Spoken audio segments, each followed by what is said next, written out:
দিব বিচাৰিছো এটা ভাল খবৰ এজন সাংস্কৃতিক কৰ্মীৰ পৰা এজন ৰাজনৈতিক নেতা এজন সাংসদলৈ পবিত্ৰ মাৰ্ঘেৰিটা হয়তো আপুনি বা মই আমি সকলোৱে চিনি পাওঁ যিগৰাকী পবিত্ৰ মাৰ্ঘেৰিটাই সাংস্কৃতিক জগতত কাম কৰিবলৈ এদিন ওলাই আহিছিল আৰু তাৰ পাছতেই সাংস্কৃতিক ক্ষেত্ৰখনলৈ অনবদ্য অৱদান আগবঢ়াই ৰাজনীতিত যোগদান কৰিছিল 2014 চনত তেখেতে বিজেপিত যোগদান কৰিছিল 2014 ৰ পৰা এতিয়া 2024 মাত্ৰ 10টা বছৰ এই 10টা বছৰতেই ৰাজনৈতিক কেৰিয়াৰ উত্থান ঘটিছিল পবিত্ৰ মাৰ্ঘেৰিটাৰ আৰু তাৰ পাছতেই আজিৰ দিনটোত কালিৰ দিনটোত পবিত্ৰ মাৰ্ঘেৰিটাই মোদী মন্ত্ৰীসভাৰ মন্ত্ৰিত্ব পদ লাভ কৰিছে আৰু এই ক্ষণতে এতিয়া অসমবাসী গৌৰৱান্বিত হৈছে সাংস্কৃতিক মঞ্চৰ পৰা সাংসদ বা ৰাজনৈতিক মঞ্চলৈ যোৱা এইগৰাকী পবিত্ৰ মাৰ্ঘেৰিটাই এতিয়া অসমবাসীক গৌৰৱান্বিত কৰি তোলা দেখিবলৈ পোৱা গৈছে আৰু পবিত্ৰ মাৰ্ঘেৰিটাৰ এই যি জয় যাত্ৰা এই যি যাত্ৰা ৰাজনৈতিক কেৰিয়াৰ কেতিয়াৰ ক'ৰ পৰা আৰম্ভ হৈছিল আমি সবিস্তাৰে জনাবলৈ চেষ্টা কৰিম সাংস্কৃতিক মঞ্চৰ পৰা ৰাজনৈতিক মঞ্চলৈ সাংসদ পবিত্ৰ মাৰ্ঘেৰিটাৰ দপদপনি মোদী 3.0 চৰকাৰৰ মন্ত্ৰী হ'ল এতিয়া পবিত্ৰ মাৰ্ঘেৰিটাৰ ৰাজ্যিক মন্ত্ৰিত্ব লাভ কৰিছে পবিত্ৰ মাৰ্ঘেৰিটাই দিল্লীত ৰাষ্ট্ৰপতিৰ সন্মুখত কেন্দ্ৰীয় ৰাজ্যিক মন্ত্ৰী ৰূপে শপত গ্ৰহণ কৰিলে পবিত্ৰ মাৰ্ঘেৰিটাই 10 বছৰৰ পূৰ্বে বিজেপিত যোগদান কৰা পবিত্ৰ মাৰ্ঘেৰিটাৰ ৰাজনৈতিক উত্থান মাত্ৰ 10 বছৰতেই যথেষ্ট ৰাজনৈতিক উত্থান দেখিবলৈ পোৱা গৈছে 2014ত বিজেপিত যোগদান কৰি 2022 চনত ৰাজ্যসভাৰ সাংসদ হিচাপে নিৰ্বাচিত হৈছিল মাৰ্ঘেৰিটা আৰু 2022 বৰ্ষতে মুখ্যমন্ত্ৰীৰ ৰাজনৈতিক সচিবৰো দায়িত্ব লাভ কৰে পবিত্ৰ মাৰ্ঘেৰিটাই আৰু 2 বছৰৰ অন্তত আজি মোদী মন্ত্ৰীসভাৰ কালিৰ দিনটোত মোদী মন্ত্ৰীসভাৰ দায়িত্বত পবিত্ৰ মাৰ্ঘেৰিটা সাংস্কৃতিক মঞ্চৰ পৰা এনেদৰে ৰাজনৈতিক মঞ্চলৈ সাংসদ পবিত্ৰ মাৰ্ঘেৰিটাৰ এই দপদপনি আৰু পবিত্ৰ মাৰ্ঘেৰিটাৰ এই যি ৰাজনৈতিক উত্থান বা সাংস্কৃতিক ৰাজনৈতিক ক্ষেত্ৰলৈ যি অৱদান অনবদ্য অৱদান তাৰ বাবে এতিয়া গৌৰৱান্বিত হৈ পৰিছে প্ৰতিগৰাকী অসমীয়া বা অসমবাসী পুনৰবাৰ লক্ষ্য কৰিছো যে 10 বছৰ পূৰ্বে বিজেপিত যোগদান কৰিছিল পবিত্ৰ মাৰ্ঘেৰিটাই বিজেপিত যোগদান কৰিয়ে 2014 চনত শীৰ্ষ মুখপাত্ৰৰ দায়িত্ব লাভ কৰিছিল জ্যোতি চিত্তবনৰ অধ্যক্ষ হিচাপে নিৰ্বাচিত হৈছিল 2017 আৰু 2021 বৰ্ষত ৰাজ্যসভাৰ সাংসদ হিচাপে নিৰ্বাচিত হৈছিল মাৰ্চ মাহত 2022 মাৰ্চ মাহত আৰু মুখ্যমন্ত্ৰী ৰাজনৈতিক হিচাপৰ সচিবৰ দায়িত্ব লাভ কৰিছিল 2022 জুলাই মাহত আৰু তাৰ পাছতে এতিয়া মোদী দ্বিতীয় কাৰ্যকালৰ কেন্দ্ৰীয় ৰাজ্য মন্ত্ৰী দায়িত্ব লাভ কৰিছে পবিত্ৰ মাৰ্ঘেৰিটাই আৰু পবিত্ৰ মাৰ্ঘেৰিটাৰ এই যি অৱদান সাংস্কৃতিক ক্ষেত্ৰখনলৈ হওক বা পবিত্ৰ মাৰ্ঘেৰিটাৰ এই যি ৰাজনৈতিক ক্ষেত্ৰখনলৈ যি অৱদান হওক সেয়া কোনে পাহৰিব পাৰে ভিচিডি কেছেটত পবিত্ৰ মাৰ্ঘেৰিটাৰ সেই যি সুললিত কণ্ঠ তেতিয়াৰে পৰা এতিয়াও গুঞ্জৰিত হৈ আছে প্ৰতিগৰাকী অসমীয়াৰ কাণত বা মনত আৰু পবিত্ৰ মাৰ্ঘেৰিটাই বিভিন্ন সাংস্কৃতিক ক্ষেত্ৰলৈ যথেষ্ট অৱদান আগবঢ়োৱা দেখিবলৈ পোৱা গৈছে ভিচিডি কেছেট ছবি নিৰ্মাতা হিচাপে পৰিচিত আছিল এইগৰাকী সাংস্কৃতিক কৰ্মী পবিত্ৰ মাৰ্ঘেৰিটা আৰু কেইবাখনো ছবিটো তেখেতে অভিনয় কৰিছে সুললিত বা সাৱলীল অভিনয় কৰা দেখিবলৈ পোৱা গৈছে আৰু তাৰ পাছত 2014 চনত ৰাজনীতিত প্ৰৱেশ কৰাৰ পাছতেই এনেদৰে এতিয়া পবিত্ৰ মাৰ্ঘেৰিটাৰ এই ৰাজনৈতিক উত্থান আৰু ৰাজনৈতিক ক্ষেত্ৰখনত তেখেতে বিজেপিৰ বাবে যি ত্যাগ কৰিছে যি কষ্ট কৰিছে আৰু তাৰ বাবেই যেন এতিয়া পবিত্ৰ মাৰ্ঘেৰিটাক বিজেপিয়ে দিছে প্ৰকৃত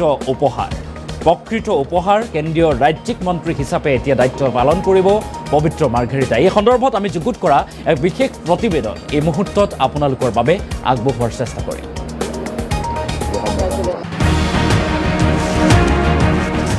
মাৰ্ঘেৰিটাৰ পৰা মোদীৰ মন্ত্ৰীসভালৈ পবিত্ৰ মাৰ্ঘেৰিটাৰ চমকপ্ৰদ উত্থান ৰাজ্যসভাৰ সাংসদ পবিত্ৰ মাৰ্ঘেৰিটা হলগৈ কেন্দ্ৰীয় মন্ত্ৰী বিজেপিত যোগদানৰ 10 বছৰৰ পিছতেই পালে ডাঙৰ পুৰস্কাৰ পবিত্ৰ মাৰ্ঘেৰিটা অসমবাসীৰ বাবে যোৱা প্ৰায় 3 দশক ধৰি চিনাকি এই নাম প্ৰথমে চিনাকি আছিল তেওঁৰ সুমধুৰ কণ্ঠৰ বাবে 90ৰ দশকত শ্ৰব্য কেছেটৰ বিজ্ঞাপনত দিয়া সেই সুন্দৰ সাৱলীল কণ্ঠ কোনে পাহৰিব পাৰে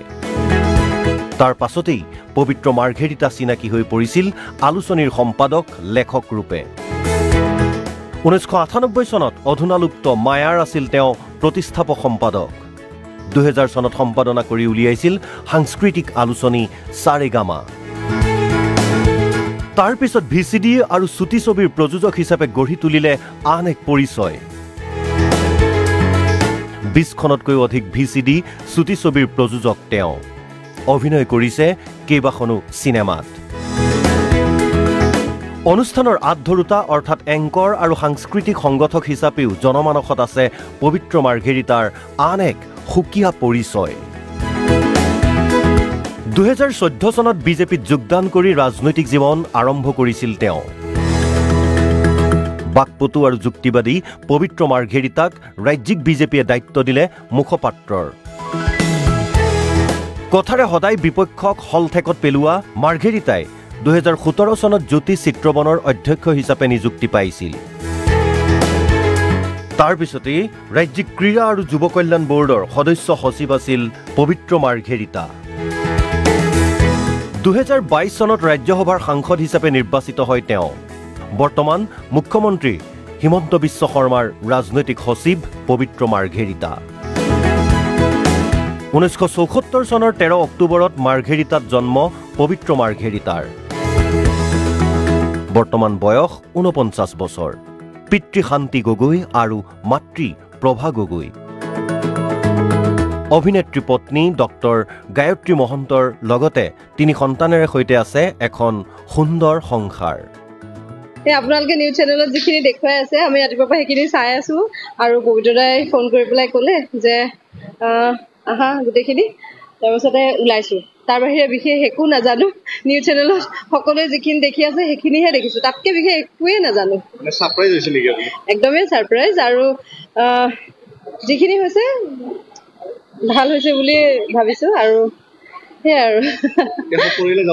সপৰিয়ালে যাবলৈ ওলাইছো মাৰ্ঘেৰিটাতে স্কুলীয়া শিক্ষা গ্ৰহণ কৰা পবিত্ৰ মাৰ্ঘেৰিটাই 1992 চনত যোৰহাটৰ JB কলেজৰ পৰা উচ্চতৰ মাধ্যমিকত উত্তীৰ্ণ হয় তাৰ পাছত গুৱাহাটীৰ আসাম টেক্সটাইল ইনষ্টিটিউটৰ পৰা টেক্সটাইলত ডিপ্লোমা গ্ৰহণ কৰে কিছুদিন চাকৰি কৰি পৰৱৰ্তী সময়ত সাংস্কৃতিক জগতৰ সৈতে ব্যস্ত হৈ পৰে তেওঁ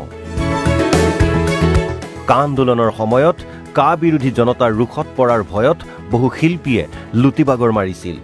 কিন্তু হাজাৰ গালি খপনি সমালোচনা কটাক্ষ সহ্য কৰিও বিজেপিত থাকি নিজৰ স্থিতিত অটল আছিল পবিত্ৰ Margherita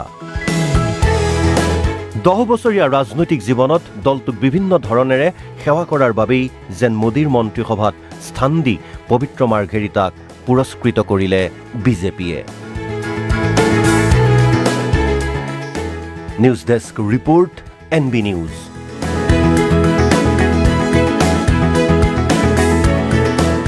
I, Pavitra Margherita, do swear in the name of God that I will bear